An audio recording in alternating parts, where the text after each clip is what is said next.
Jonathan and I met when we were 12 in church. And I remember seeing him. He has like glasses. He used to wear these big glasses. He was going to an all boys prep school. And he was like going to go to Stanford. He was going to be a doctor.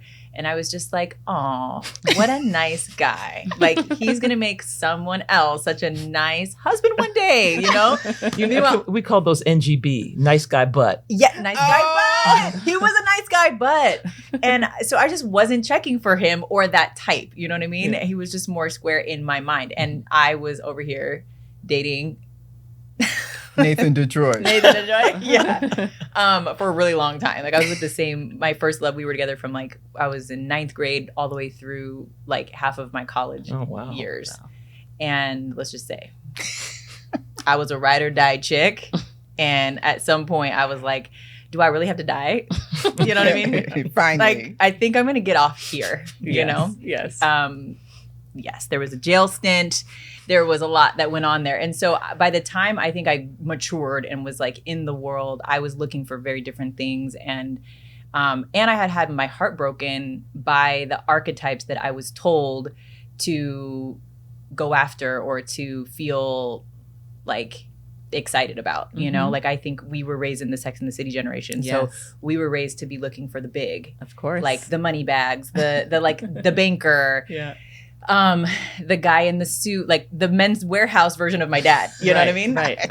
And I got that, and it was not all that it was cracked up to be. And so by the time Jonathan came around, I think I had been humbled enough, my heart had been broken enough for me to see what really matters in a partner to me.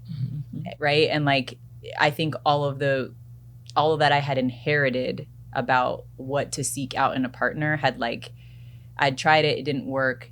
And when I re-met Jonathan as adults, when we were like we were like 26, and he came to New York for a job interview, and had just like hit me up on Facebook, which is like so random. I'd never even checked my Facebook messages. But he asked do we want to get drinks? I remember like going and being like, oh yeah, that what is the acronym? NGB. That NGB from church. All right, I'll like, what else am I doing? I'll go have a drink with him, you know, and then do something else the rest of the night.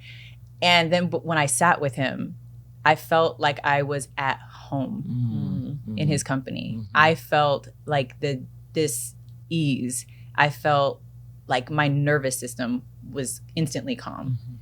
And I found myself laughing and telling jokes and being like the version of myself that I am with my best friends, and like just more colorful, more sparkly, big, and he could not just handle it. He was like, we had such an incredible dynamic and banter. And so like those drinks became dinner. The dinner became dessert. The dessert became, you want to go across the street and have another drink. And then it was like, we ended up, you know, being invited to the same party that we thought we were going to split ways and go to two different parties. And then we looked at the invitation. We're like, this is the same party. Let's go together. Wow. By the way, it was a ghetto gastro party. And to this day, I have to give John Gray credit, because that night turned into like one of those 3 a.m. New York City nights where it's like, we went after that to hookah and like karaoke, and it was just wow. And I remember sitting there and being like, I cannot believe that you are the same guy from church. With the glasses. We were 12 years old. Our moms have been in the same church choir since we were 12.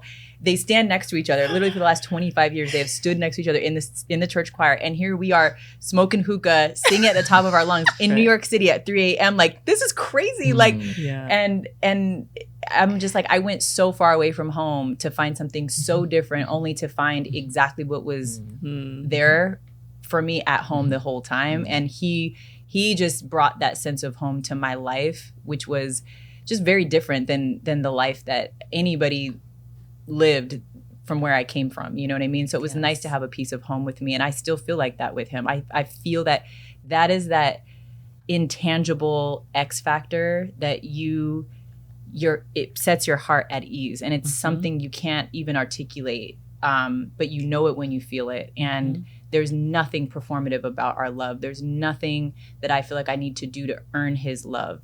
It's just like built in, and it's a friendship. It's a best friendship. Really, that's what it is. It's at the core of it.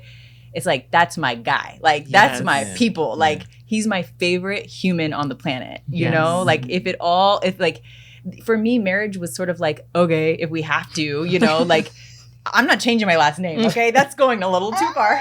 You know what I mean? And I think I'm a modern woman. And so for me, marriage didn't sit in the same place that it did when I was maybe 25. And I still was like very much in the Carrie Bradshaw era, you know, where it's like, you want to be chosen and you want like the big ring and you want like the big Oscar de la Renta or Vera Wang. Like, I was just not in that mindset when I was like, what I want is to feel like this in my body. Yes. For as long as possible. And if it's because of you, with you, let's ride this as long as we can. But I don't ever want to feel trapped by like golden handcuffs. I don't want to feel like I've committed to the commitment. I want us to always be evolving, and I want us to help each other evolve. And if at any point we don't feel like we can do that together, I want there to be an out. Like, this is the least romantic thing I can say. And it's, a lot of people are gonna be like, skirt, what? Like, this was going in such a like romantic direction. But for me, the most romantic thing that I needed from Jonathan before he proposed to me, I was like, I need to know that divorce is on the table. Do not propose to me unless divorce is on the table. I'm not saying I want to get divorced. I'm not saying I think we would get divorced. But I want to feel married to myself and my growth, and I want you to feel like that, and I want that to be the North Star. And so I just don't want to feel trapped ever. Right. And he was like, I love you enough to let you divorce me if you feel at any point that I can't make you happy or that we're not making each other happy, but I'm pretty confident I can keep you happy. And I was just like, that's like the most romantic thing I've ever said. So like that, honestly, that conversation was pivotal for us. Like, that really made me feel like we're not just two kids in love floating into this fantasy of marriage where our feet are on the ground, our eyes are open, we've lived life, we know who we are, we know what we want, and we know that if at some point it doesn't work out, we can be that honest with each other. And I think because of that, we'll never get divorced. Yeah.